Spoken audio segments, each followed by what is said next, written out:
On the morning of April 15th, 1912, as the sun rose over the Irish Sea, a mansion stood on a hill overlooking Belfast Harbour, like a fortress built to hold secrets. Inside that house, behind windows designed to frame triumph, a man sat in silence, listening to telegraph reports that grew darker with every passing hour.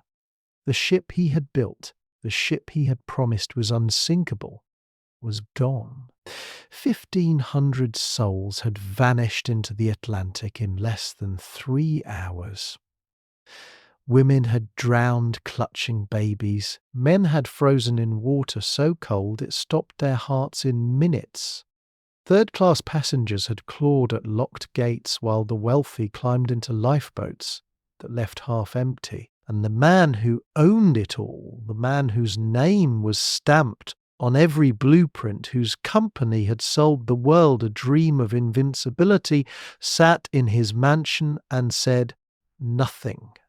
No public statement, no apology, no acknowledgement of the screaming that had echoed across the black water as the Titanic's stern rose into the sky and dragged hundreds of people down into the abyss. His name was J. Bruce Ismay. And this is not just the story of the Titanic, this is the story of what happened after. This is the story of a mansion that became a prison, of a man who survived when honour demanded he die, and of how guilt can turn a palace into a tomb even while you're still breathing inside it. Because here's what most people don't know. The Titanic disaster didn't end when the ship sank. It followed Bruce Ismay home. It followed him into every room of his estate. It sat across from him at dinner tables. It whispered in hallways. It turned his final decades into a slow drowning on dry land. And the mansion where he retreated, where he tried to hide from a world that would never forgive him, became the physical monument to the most haunting question in maritime history. What kind of man gets into a lifeboat while women and children are still screaming for help? The answer requires going back, not to the night the Titanic sank, but to the world that built both the ship and the man, a world of British imperial arrogance, of industrial ambition so massive it believed physics itself could be conquered, and of a single family that controlled an empire of steel and salt water. In the mid-19th century, Liverpool was not just a city, it was a gateway. Ships from every corner of the globe crowded its docks. Cotton from America, tea from India, manufactured goods heading outward to colonies that existed to feed British industry. And in that city of cargo and commerce, one company rose to dominate the Atlantic like no other, the White Star Line. The man who built it into legend was Thomas Henry Ismay, Bruce's father. Born in 1837 to a shipbuilder in Maryport, Thomas learned early that the ocean was not romantic, it was business. Ships were not vessels of adventure. They were investments that either returned profit or sank into loss.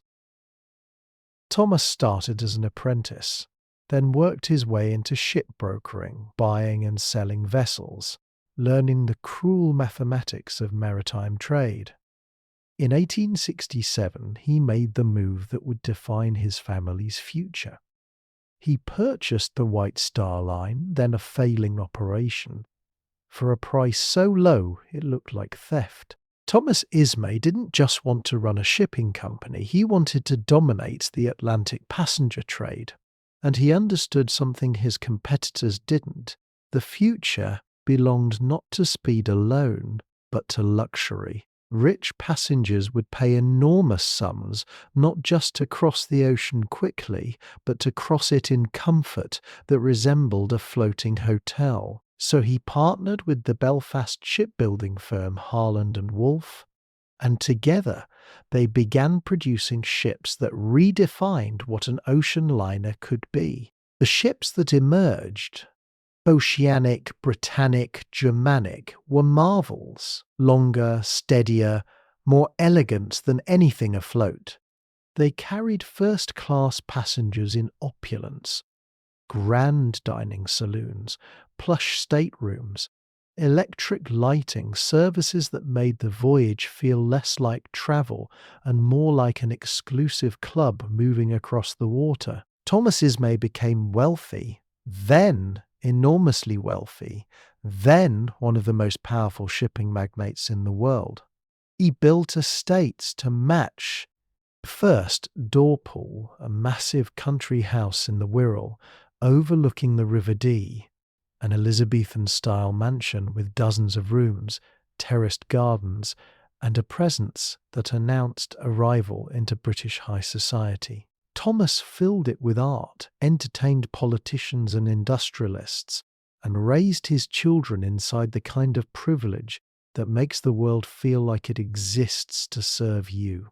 His eldest son, Joseph Bruce Ismay, was born in 1862 into that world of absolute confidence. Bruce grew up watching ships depart and return, watching cargo manifests turn into profit, watching his father command rooms with the authority of someone who had built an empire from ambition and ruthlessness. Bruce was educated at Harrow, then sent on a 4-year apprenticeship tour. New Zealand, South America, learning shipping offices, learning the trade routes, learning how to speak the language of men who controlled oceans. When he returned, Thomas put him to work, not as an apprentice, but as an agent of the company in New York, the most competitive and lucrative market in the Atlantic trade. Bruce learned to negotiate, to sell, to manage the egos of wealthy passengers and the logistics of moving thousands of people across dangerous waters. He learned that shipping was not just about ships, it was about perception, about selling safety and luxury as intertwined promises. In 1888, Bruce married Julia Schifferlin, daughter of a prominent New York family, solidifying his transatlantic credentials. The couple returned to England and Bruce took his place in the family business, rising quickly through the ranks not because of talent alone, but because his last name was Ismay and the company was the Ismay family. When Thomas Ismay died in 1819, Bruce inherited it all. At 37 years old, he became chairman and managing director of the White Star Line. He also inherited Liverpool and the pressure that came with being the steward of an empire his father had built with iron will. Bruce was not Thomas. He was quieter, more reserved, less natural in command. But he understood the business, and he understood what was at stake. The White Star Line was facing new competition. Germany's shipping companies were building faster, larger ships. Cunard, White Star's main British rival, was pushing innovation. The Atlantic was becoming a battlefield of national prestige, and the company that controlled it would control more than profit. They would control a symbol of industrial dominance. Bruce Ismay made a decision that would define the rest of his life. He would not just compete. He would obliterate the competition with ships so large, so luxurious, so advanced that they would render everything else obsolete. He partnered with Harland and Wolff, and together they designed a class of ocean liners unlike anything the world had ever seen. 3 ships, sisters. Olympic, Titanic, Gigantic, later renamed Britannic after disaster made the original name Unsinkable. Each would be over 880 feet long, weigh more than 46,000 tons, and carry over 2,400 passengers in accommodations ranging from steerage to suites that rivaled the finest hotels in Europe. The Olympic launched first in 1911, and it was a sensation. Passengers marveled at the grand staircase, the swimming pool, the Turkish baths, the Café Parisien designed to make you forget you were on a ship at all. The ship was profitable immediately, and Bruce Ismay felt vindicated. His father's empire was not just surviving, it was thriving under his leadership. Then came the Titanic. The Titanic was not just a ship, it was a proclamation. When it was launched on May 31st, 1911, in Belfast, over 100,000 people gathered to watch the hull slide into the water. Newspaper headlines called it the largest movable object ever created by man. Promotional materials described it as practically unsinkable, a phrase the press eagerly shortened to Unsinkable, turning a technical qualification into a divine promise. Bruce Ismay walked those decks during construction, inspecting every detail. He approved the interiors, oak panelling in first class, linoleum in third. He signed off on the lifeboat count. 20 boats, enough for 1,178 people, in a ship designed to carry over 2,400. It met British Board of Trade regulations, which had not been updated since 1894 and were based on ship tonnage, not passenger capacity. Ismay knew this.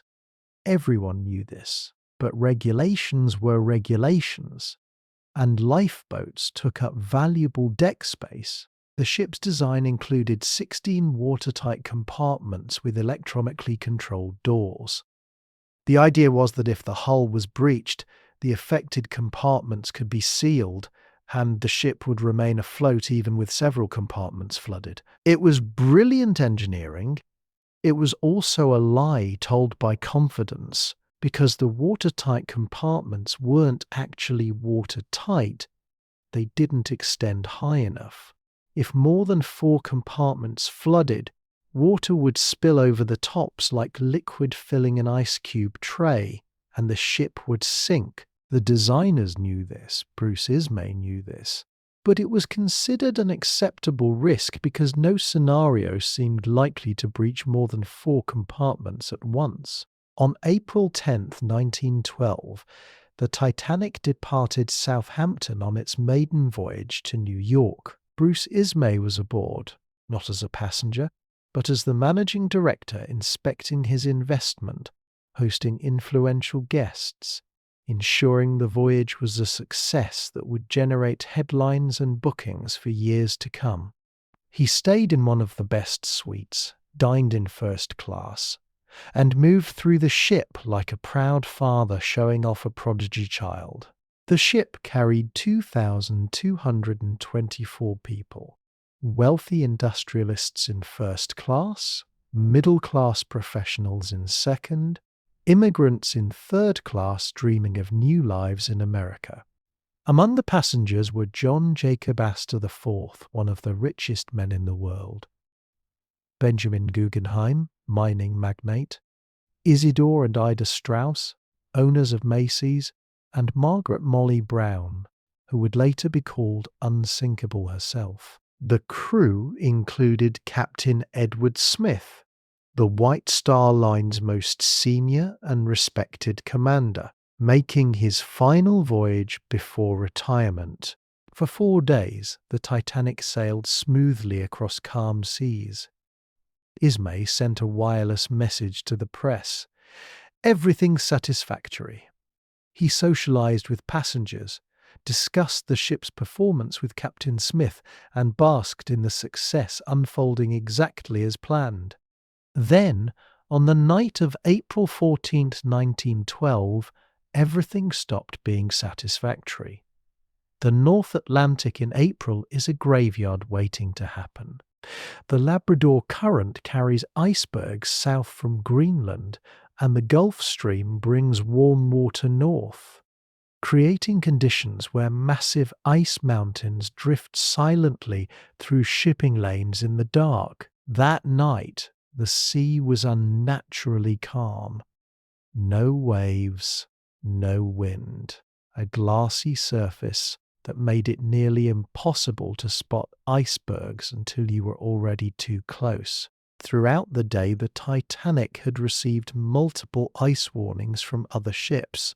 Captain Smith acknowledged them, altered course slightly south, but did not reduce speed.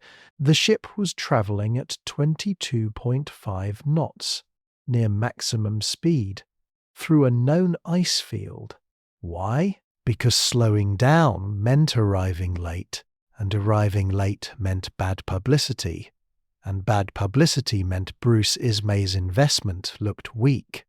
There are accounts, disputed but persistent, that Ismay pressured Smith to maintain speed, to arrive in New York ahead of schedule, to generate headlines about the Titanic breaking records on its maiden voyage. Whether Ismay explicitly ordered it or simply created an atmosphere where Smith felt pressure to perform, the result was the same. The ship raced through the dark toward an invisible wall of ice.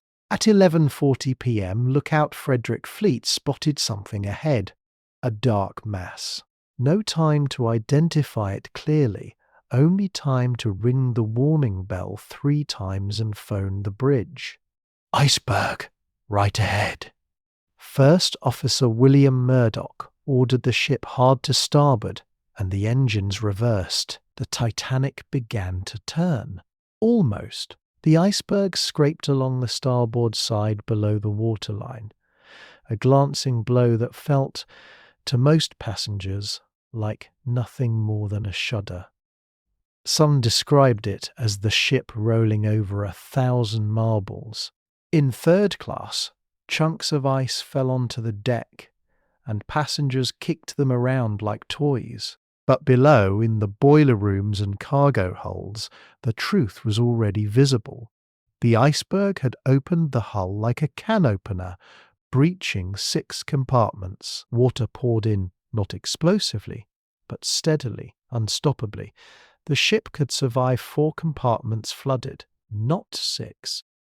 The mathematics were simple and final. The Titanic was going to sink. Captain Smith understood this within minutes.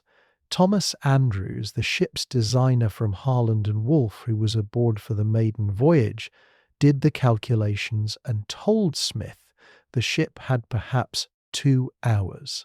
Smith ordered the lifeboats uncovered and began the impossible task of evacuating 2,224 people with lifeboat space for barely half that number.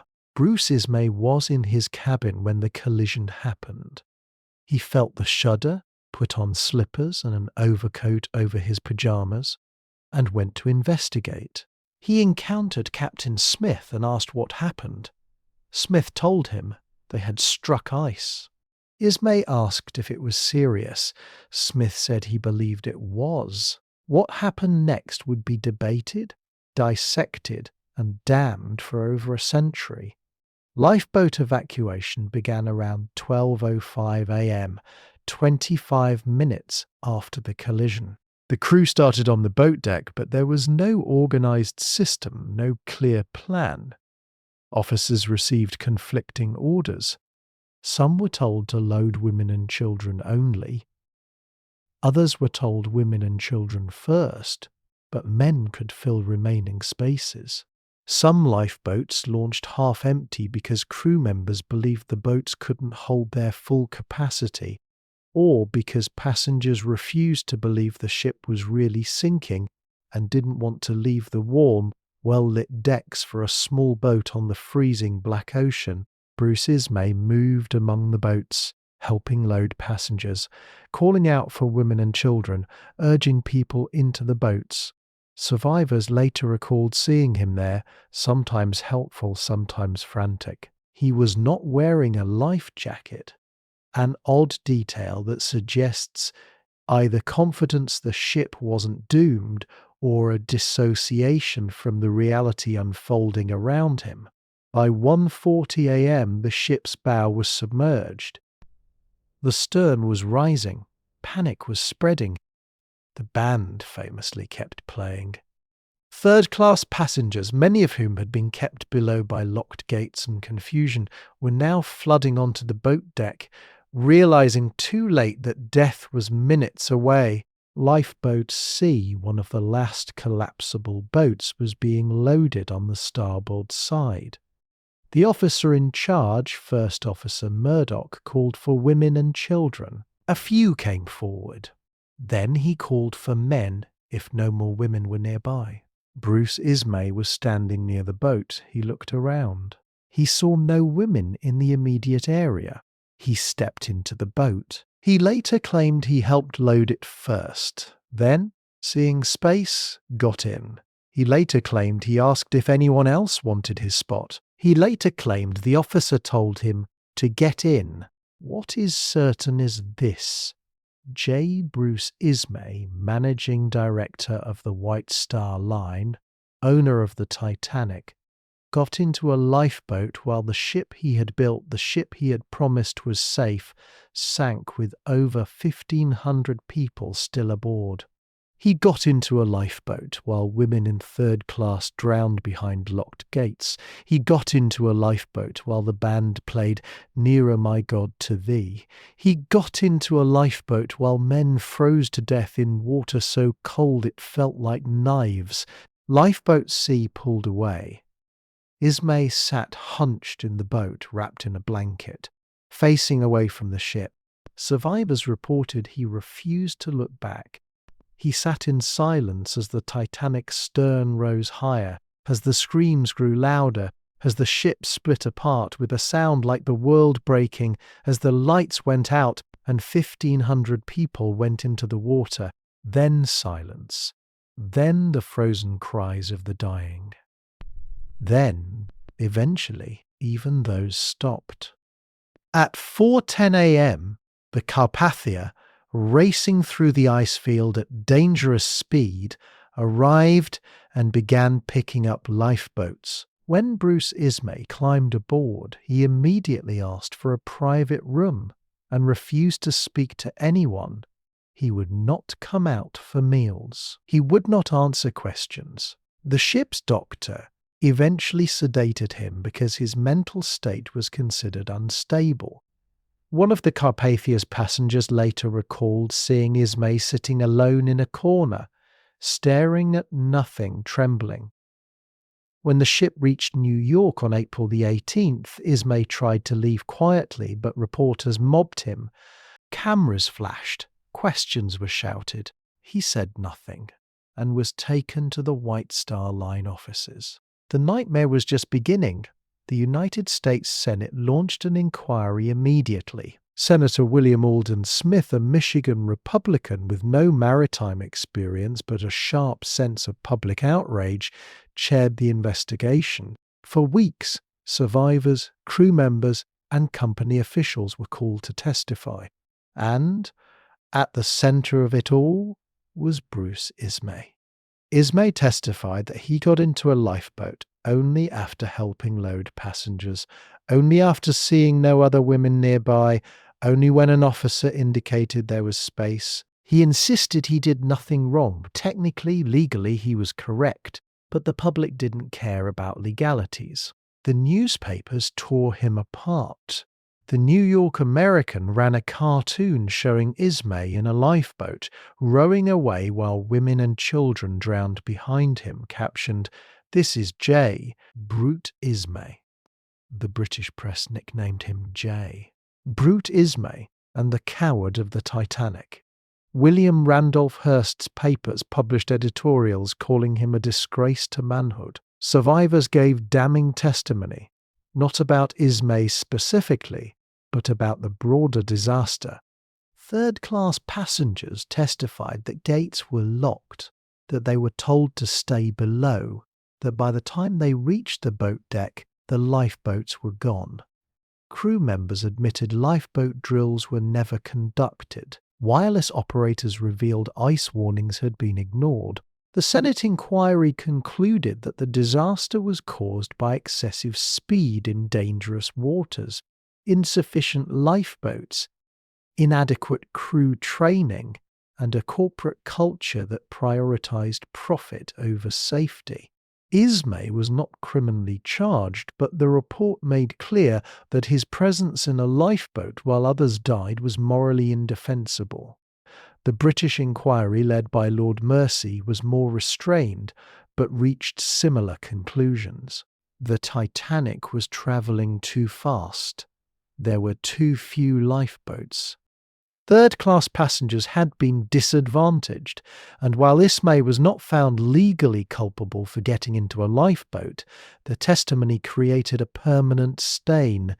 One of the most devastating witnesses was a survivor named Emily Ryerson, a first-class passenger who had lost her teenage son in the disaster. She testified that on the night of April 14th, hours before the collision, she overheard a conversation between Ismay. Ismay, she claimed, showed Smith a wireless ice warning and said they would start up extra boilers the next day to increase speed. Smith took the message and put it in his pocket. Ismay denied this. He claimed he showed Smith the message but never suggested increasing speed. Yet the image was planted. The owner of the line pressuring the captain to go faster in dangerous waters, then saving himself when the ship sank. Ismay returned to England a broken man. He was not arrested. He was not fined. He was something worse. He was shamed. British society, built on codes of honour and self-sacrifice, could not forgive a man who lived while women and children died. The Eudorian ideal was that men, especially men of privilege, were supposed to die nobly. Ismay had failed the most basic test of his class and his era. He resigned from the White Star Line in 1913, less than a year after the disaster. He retired from public life entirely, and he retreated to a place where he hoped the world would forget him, a mansion in Ireland, on a hill, overlooking the sea. After the inquiries ended, after the headlines moved on to other scandals, after the world decided it had finished judging him, though it never really had, Bruce Ismay did what men of his class did when shame became unbearable. He disappeared. Not literally, he couldn't vanish. His name was too famous, his face too recognizable, his fortune too visible. But he could retreat. He could find a place remote enough that the stares would stop, that the whispers would fade, that he could live out whatever remained of his life without constantly being reminded that the world considered him a coward. He found that place in Ireland, in Connemara, on the western coast where the Atlantic crashes against rocky shores with the kind of violence that never lets you forget what the ocean can do. The house was called Costelloe Lodge, though lodge was a modest term for what it actually was. Built in the 1880s, it sat on 14,000 acres of wild Irish landscape. Forests, rivers, mountains, and coastline that stretched for miles without another soul in sight. The house itself was substantial, a Victorian sporting estate with multiple buildings, staff quarters, stables, and kennels. It was the kind of property wealthy Englishmen bought for hunting and fishing, for escaping London society, for playing at rural aristocracy while maintaining all the comforts of wealth. Bruce Ismay purchased Costelloe Lodge in 1914, 2 years after the Titanic sank. He paid a significant sum. Exact figures were never published, but it was enough to raise eyebrows among those who noted that a man supposedly destroyed by guilt seemed to have no trouble affording a massive Irish estate. He moved there with his wife, Julia, and their children. Julia had married Bruce in 1888, long before the Titanic, long before shame became part of the Ismay name. She was the daughter of George Richard Schieffelin, a wealthy New York chemical manufacturer.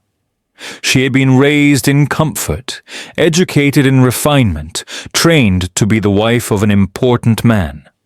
And she had been for years. She had hosted dinners for shipping magnates, attended launches of White Star ships, raised children inside the cocoon of privilege. Then the Titanic sank, and her husband became the most hated man in the Western world. Julia never spoke publicly about the disaster. There are no interviews, no memoirs, no letters that survived revealing what she thought about Bruce getting into that lifeboat. But we know she stayed. She moved with him to Ireland. She endured the isolation. She lived in that mansion overlooking the sea that had taken her husband's reputation and drowned it as thoroughly as it drowned 1,500 people. What must that have been like? To wake up every morning in a house surrounded by beauty, forests and rivers and mountains, and know that beauty was also a prison. To watch your husband move through rooms like a ghost, to see him stare out windows at the Atlantic and wonder if he was seeing the water or the faces of the people he left behind. Because that's what Costelloe Lodge became. Not a home, a hiding place, a gilded cell where Bruce Ismay served a sentence the courts never gave him. The estate was remote by design. The nearest town, Galway, was miles away over rough roads. Neighbors were scarce. Visitors were rarer. Ismay wanted it that way. He had no interest in society, no desire to re-enter public life, no stomach for the polite cruelty of drawing rooms where people would smile and shake his hand while mentally cataloguing his failures. So he filled his days with the activities of a country gentleman. Hunting, fishing, walking the estate, managing the land. These were acceptable pursuits for a man of his class, activities that required no explanation, no social performance, no confrontation with the world that judged him. But isolation has a cost. And for Bruce Ismay, that cost was paid in the slow erosion of everything that made life feel like living. He became withdrawn. Servants at Costelloe Lodge later recalled that Ismay rarely spoke. He would go days with minimal conversation, even with his own family. He ate meals in silence. He spent hours alone in his study, staring at nothing, or walking the grounds accompanied only by his dogs. He developed obsessive habits. He insisted on strict routines, meals at exact times, specific arrangements of furniture, rituals around hunting and fishing that had to be followed precisely, or he became agitated. These were the behaviors of a man trying to control a world that had proven itself uncontrollable. He also drank, not publicly, not scandalously, but steadily. Whiskey in the study, wine with dinner, enough to numb, not enough to destroy, but enough that the staff noticed. Julia did her best to maintain normalcy for their children. The Ismays had 4, Thomas, Evelyn, Margaret, and George. They grew up in that mansion, surrounded by beauty and silence, raised by a mother who tried to create warmth in a house that felt cold, even when fires burned in every room. The children were shielded as much as possible from the truth about their father. But children aren't stupid. They hear servants whispering. They see their father's face when the mail arrives and there's a letter from England. They notice that other families visit friends, attend parties, travel to London while they stay locked away in the Irish countryside.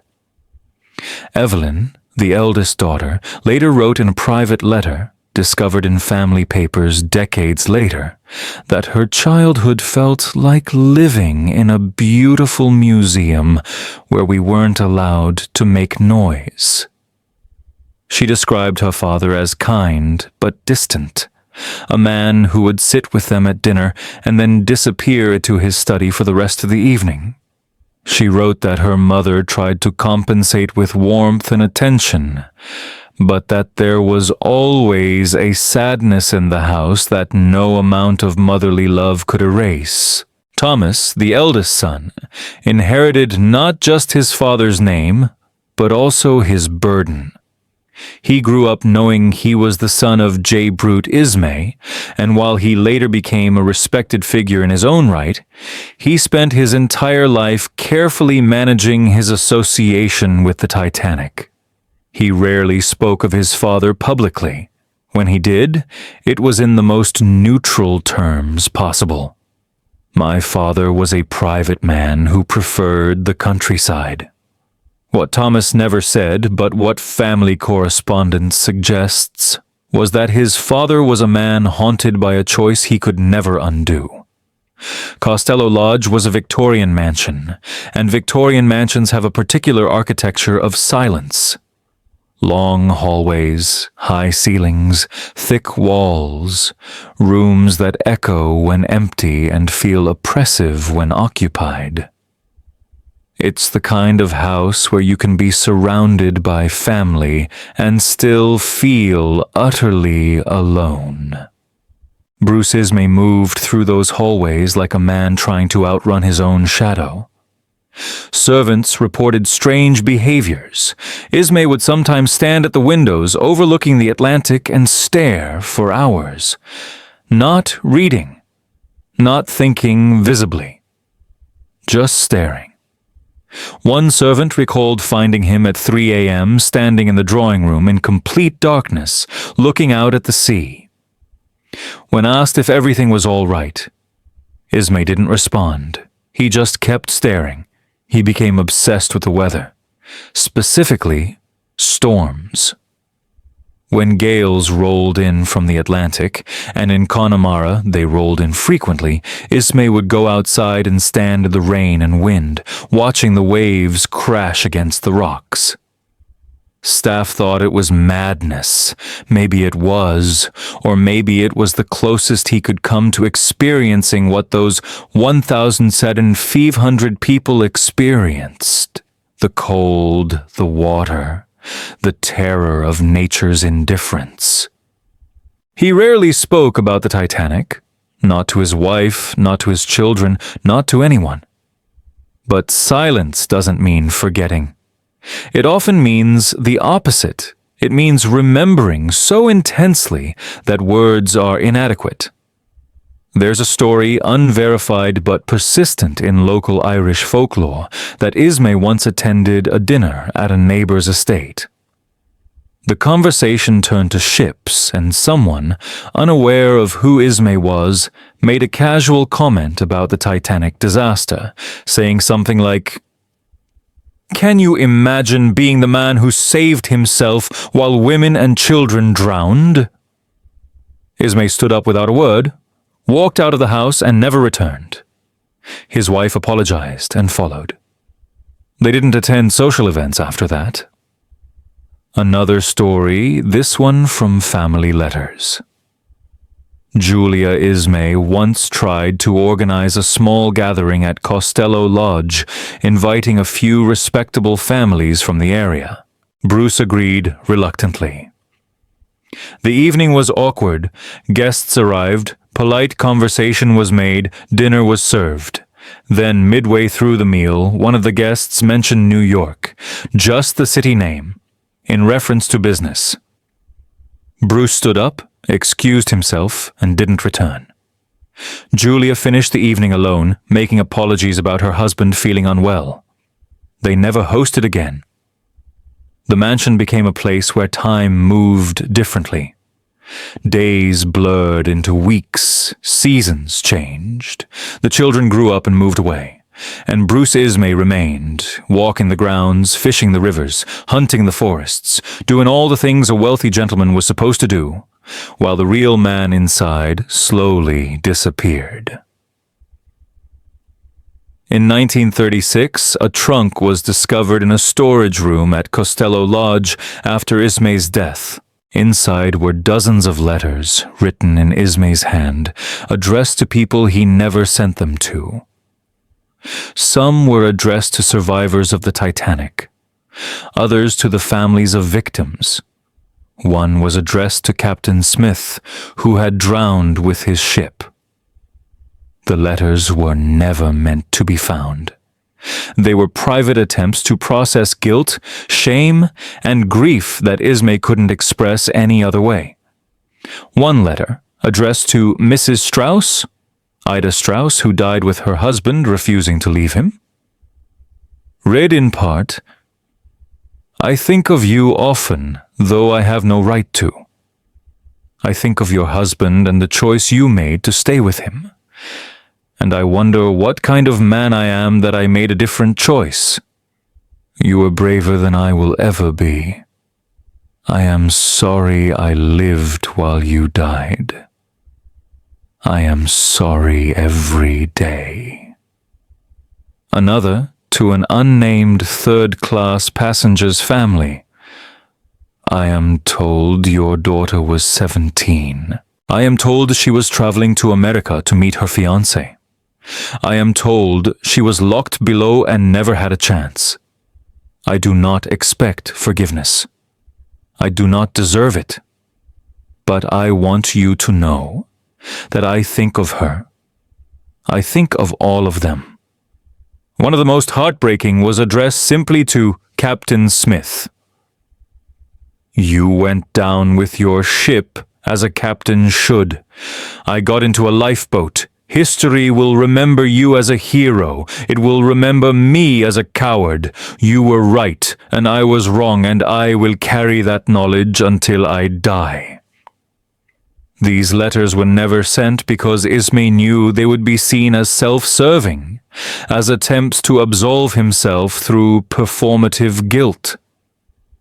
He knew that the families of the dead didn't want his apologies. They wanted their loved ones back, and no letter could give them that. So the letters stayed hidden, written, sealed, stored in a trunk in a mansion in Ireland, where they remained until death made them someone else's problem. The years passed. The Titanic faded from immediate public consciousness as new tragedies and dramas captured attention. World War I erupted and redefined what disaster meant. Millions died in trenches, cities burned, empires collapsed. Compared to that, a shipwreck seemed almost quaint. But for Bruce Ismay, time didn't heal. It accumulated. In 1914, just months after he purchased Costelloe Lodge, war broke out. His sons were of age to serve. Thomas enlisted and served with distinction. Bruce watched his son go to war and must have felt the bitter irony. His son was willing to risk death for duty and honor, while he had saved himself. After the war, the White Star Line, no longer under Ismay's leadership, but still bearing his family's legacy, struggled financially. The Titanic disaster had damaged the company's reputation irreparably. Insurance costs skyrocketed. Bookings declined. Competitors gained market share. In 1934, the White Star Line merged with Cunard, its longtime rival, in a government-brokered deal designed to save British shipping. The merger effectively ended the White Star Line as an independent entity. The company Bruce's father had built, the company Bruce had inherited and tried to expand with the Olympic-class ships, was absorbed and eventually dissolved. Bruce Ismay, isolated in Ireland, received the news like a man watching a distant funeral. The empire was gone. The name was tarnished. The ships that were supposed to cement the Ismay legacy had instead destroyed it. He continued his routines. Hunting, fishing, walking, silence. Julia remained by his side, loyal to the end, though what that loyalty cost her is impossible to fully measure. She maintained correspondence with family, managed the household, ensured the children were cared for. She became both wife and nurse to a man who was physically healthy but spiritually destroyed. Friends and family who visited Costelloe Lodge, rare as those visits were, reported that Bruce seemed to age rapidly. His hair went white, his posture stooped. His eyes developed the 1,000-yard stare of someone who had seen something they couldn't unsee. One visitor, a cousin, wrote in a diary entry from 1930, "Saw Bruce today. He looks 20 years older than he is. We spoke briefly about hunting, about the estate, about nothing important. He never mentioned the ship. No one ever does around him. It's as if we've all agreed to pretend it never happened. But it's there in every silence, every avoided topic, every moment he stares out at the sea. He's living in a prison of his own making, and I don't think he'll ever escape." Part 11. The Final Years. By the mid-1930s, Bruce Ismay's health began to fail. Not dramatically, but in the slow decline of a man whose body was giving up because his spirit already had. He developed circulation problems in his legs, likely from years of inactivity and stress. He suffered from insomnia, spending nights awake, pacing the halls of Costelloe Lodge, or sitting in his study with a glass of whiskey and the ghosts of 1,500 people for company. He became more reclusive. Even within his own family, he withdrew. Meals were often taken in his room. Conversations with Julia became briefer. He stopped hunting, stopped fishing, stopped walking the estate. He simply sat. In 1936, he suffered a stroke. It wasn't severe enough to kill him, but it left him weakened, partially paralyzed on one side. Julia arranged for full-time nursing care. Bruce spent his days in a wheelchair, staring out windows, rarely speaking. On October 17, 1937, Bruce Ismay died at Costelloe Lodge. He was 74 years old. The official cause of death was listed as cerebral thrombosis, a blood clot in the brain, likely related to the earlier stroke. But people who knew him said he died of guilt. The funeral was small, private, attended only by immediate family. There were no grand memorials, no public tributes, no crowds lining streets. The man who had once been one of the most powerful figures in British shipping was buried quietly, without fanfare, in a London cemetery. The obituaries were brief and careful. They mentioned his role in the White Star Line, his father's legacy, his retirement to Ireland. They mentioned the Titanic, of course. How could they not? But in the most neutral terms possible. Mr. Ismay was aboard the Titanic during its maiden voyage and survived the disaster. Survived? The word that haunted him for 25 years. The word that sounded like accusation every time it was spoken. Julia outlived him by 12 years, dying in 1949.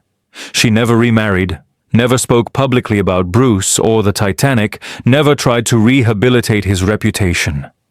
She simply lived out her remaining years quietly, maintaining the dignity that had been stripped from her husband.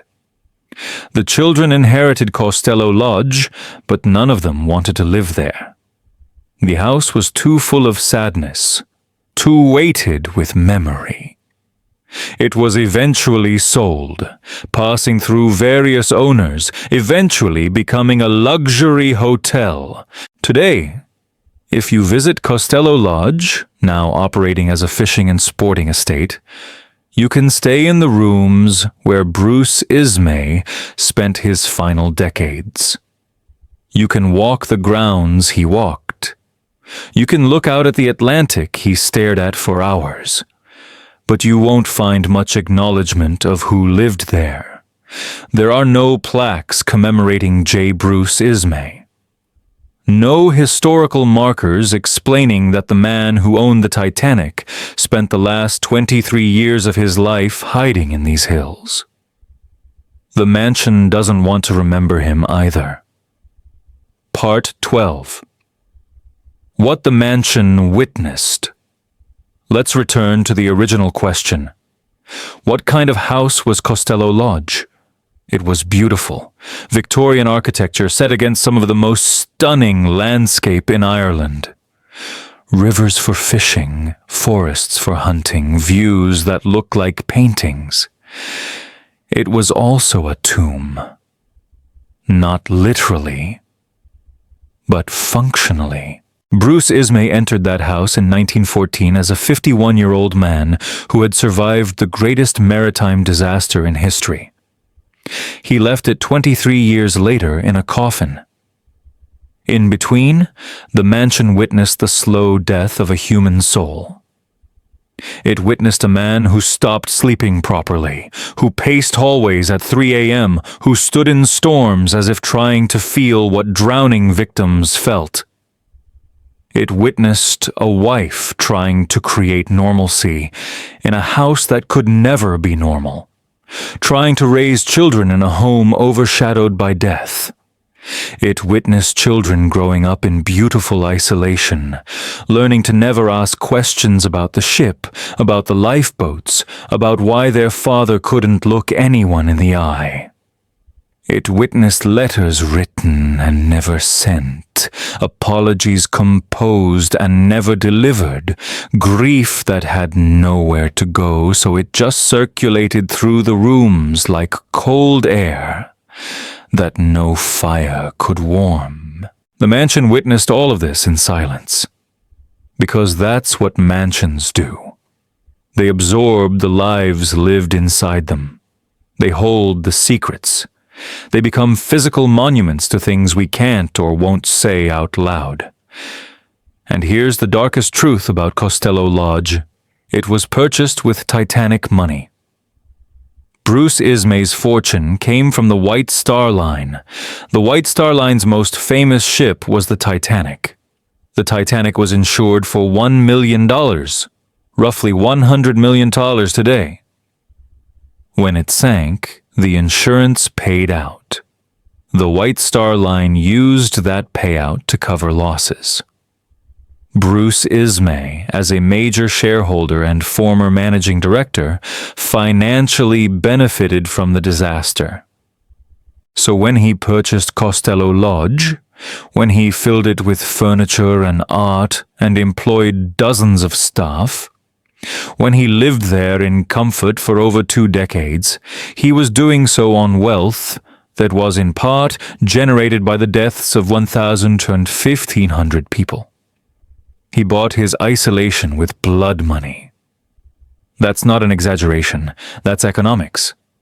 The mansion was paid for, at least partially, by insurance payouts triggered by the deadliest peacetime maritime disaster in history. Did Bruce Ismay think about that? Did he lie awake at night in rooms purchased with disaster profits and feel the weight of that irony? We can't know. He never said. He took those thoughts to his grave. But the mansion knows. Buildings remember. Part 13. The Unanswered. Questions. For over a century, historians, writers, and Titanic enthusiasts have debated the same questions about J. Bruce Ismay. Did he pressure Captain Smith to maintain high speed through the ice field? The evidence is contradictory. Emily Ryerson testified she heard Ismay discuss increasing speed. Ismay denied it. Captain Smith is dead and can't confirm either version. What we know is that the ship was traveling at near maximum speed in known ice waters, and Ismay, as a managing director, created a corporate culture where arriving late was unacceptable. Was he legally wrong to get into a lifeboat? No. Both the American and British inquiries concluded he broke no law. Officers were calling for passengers. He helped load lifeboats first. When space remained and no women were immediately visible, he got in. Was he morally wrong to get into a lifeboat? This is where consensus breaks down. The Edwardian Code of Honor said that men, especially men of privilege, should sacrifice themselves for women and children. Ismay violated that code. But modern ethics ask, is a person obligated to die if survival is possible? The Titanic disaster created a moral dilemma with no clear answer. Did he spend the rest of his life in genuine remorse, or was his isolation simply an escape from public judgment? Again, unknowable. Ismay never publicly expressed remorse. He never apologized. The letters found after his death suggest private guilt, but they were never sent. Were they genuine, or performative guilt for an audience he knew would never read them? Could he have done anything differently on the night of April 14th, 1912? Yes. He could have refused to get into the lifeboat. He could have stayed aboard and died. That wouldn't have saved anyone else. The lifeboat left with him in it, and it would have left without him too. But his death would have been symbolically redemptive. It would have transformed his legacy from the coward who lived to the owner who went down with his ship. He chose life instead, and he spent the rest of that life wishing, perhaps, that he hadn't. Part 14. The Legacy. Written in absence. The strangest thing about Costelloe Lodge today is how thoroughly it has erased Bruce Ismay. The estate operates as a luxury fishing and hunting retreat. Guests pay thousands of dollars to stay in the Victorian mansion, to fish the rivers, to hunt the forests. The promotional materials emphasize the natural beauty, the historic architecture, the exclusivity. They do not emphasize that J. Bruce Ismay lived there. There's no Ismay room, no historical tour discussing the Titanic, no acknowledgement that one of the most controversial figures in maritime history spent his final decades in these very rooms. Why? Because Ismay's presence doesn't sell. It haunts. Imagine the marketing copy. Stay in the mansion where the man who abandoned the Titanic hid from the world for 23 years. Not exactly inviting. So the estate does what Bruce Ismay tried to do. It pretends the Titanic never happened. It offers beauty, luxury, escape, all the things Ismay sought and never truly found. The irony is almost poetic. Ismay wanted to disappear, and he succeeded so thoroughly that even the building he lived in for a quarter century has forgotten him. But forgetting isn't the same as erasure. The mansion still stands. The Atlantic still crashes against the rocks below. The rooms still echo with the absence of 1,500 voices that haunt anyone who knows the history. Part 15. Comparison. The mansion versus the ship. Let's talk about what Costelloe Lodge represents when placed next to the Titanic itself. The Titanic was built as a monument to human ambition. It was 882 feet long, weighed over 46,000 tons, and was designed to be unsinkable. It lasted 4 days. Costelloe Lodge was built as a Victorian sporting estate, comfortable, substantial, but not exceptional. It still stands over 140 years after construction. The Titanic killed 1,500 people and became the most famous ship in history. Costelloe Lodge killed no one and is virtually unknown outside local Irish tourism. Yet both are monuments to the same man. The ship represents his ambition, the belief that he could build something greater than nature, that technology and wealth could conquer the Atlantic. The mansion represents his defeat, the acknowledgement that he couldn't conquer anything, not even his own guilt. Together they tell a complete story. The Titanic is where Bruce Ismay failed publicly.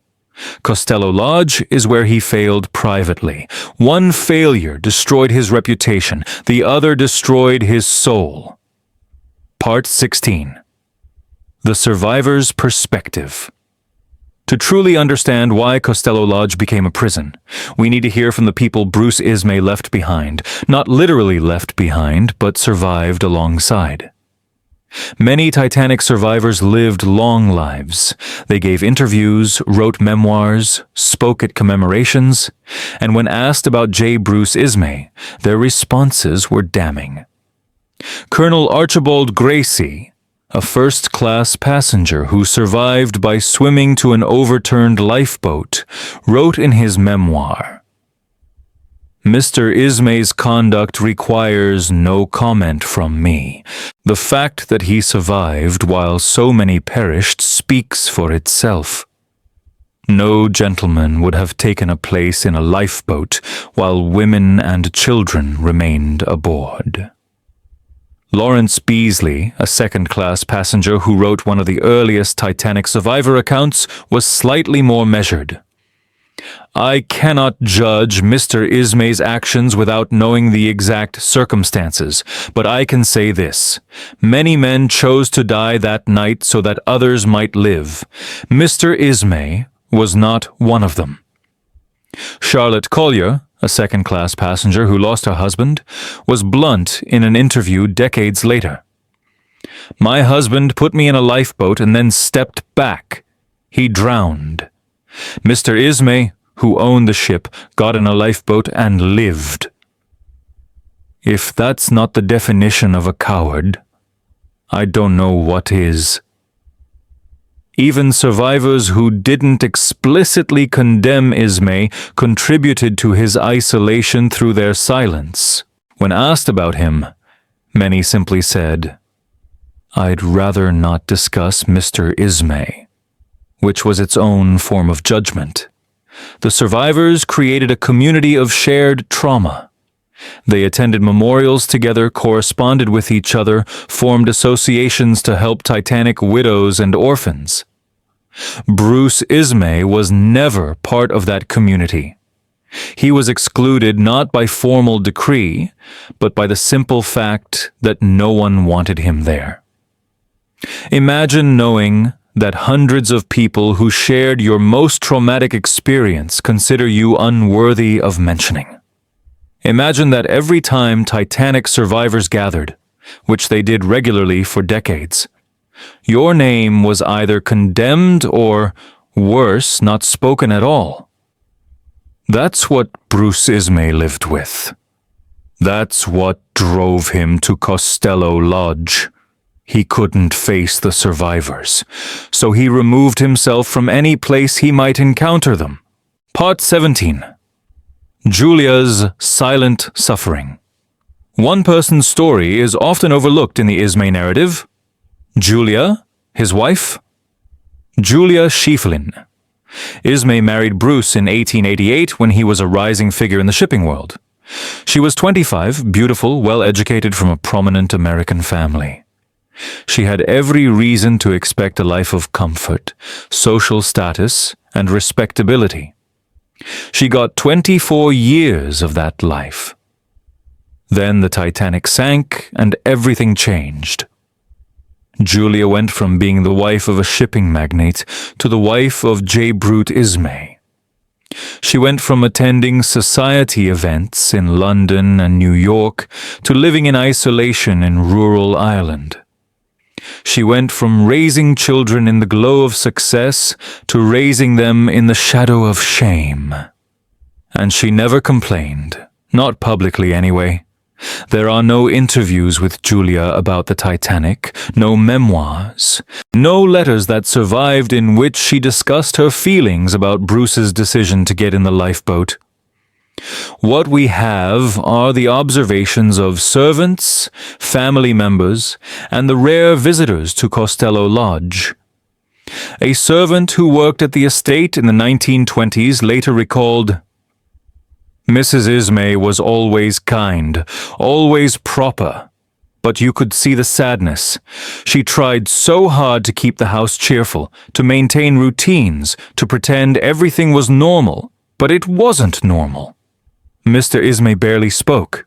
He'd disappear for hours, and Mrs. Ismay would just keep going, organizing the household, managing the staff, acting like her husband wasn't a ghost in his own home." A family member who visited in the 1930s wrote, "Julia has aged terribly. She's still beautiful, but there's a weariness to her.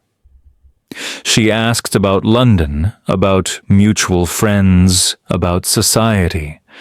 I could tell she missed it. She's trapped there with him. And I think she knows she'll never leave."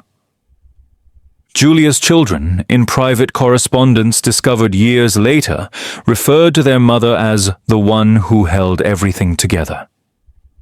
When Bruce withdrew, Julia stepped forward. When Bruce couldn't face people, Julia made excuses. When Bruce sat in his study drinking whiskey and staring at the wall, Julia ensured the household continued functioning. She was imprisoned by loyalty. And unlike Bruce, who chose his prison, Julia was sentenced to hers simply by virtue of being married to him. The cruelest part? Julia died in 1949, 12 years after Bruce. She could have remarried, could have rebuilt a social life, could have escaped the shadow of the Titanic. But she never did. She remained Mrs. J. Bruce Ismay until the end, carrying his name and his shame even after death freed her from the obligation. Part 18. The Children Who Inherited Shame. The Ismay children, Thomas, Evelyn, Margaret, and George, grew up in Costelloe Lodge, and their childhoods were shaped by the ship their father didn't die on. Thomas Bruce Ismay, the eldest son, inherited the family name and all the baggage that came with it. He served in World War I with distinction, worked in business, and lived a respectable life. But he never spoke publicly about his father or the Titanic. When asked, he gave the same response every time. "My father was a private man who preferred not to discuss the matter." Thomas named his own son Bruce, continuing the family tradition, but that son changed his name as an adult, dropping Bruce and using his middle name instead. Even the third generation wanted distance from the Titanic. Evelyn Ismay married and moved away from Ireland as soon as she was able. Family letters suggest she loved her parents, but couldn't bear the atmosphere at Costelloe Lodge. In one letter to her sister Margaret, she wrote,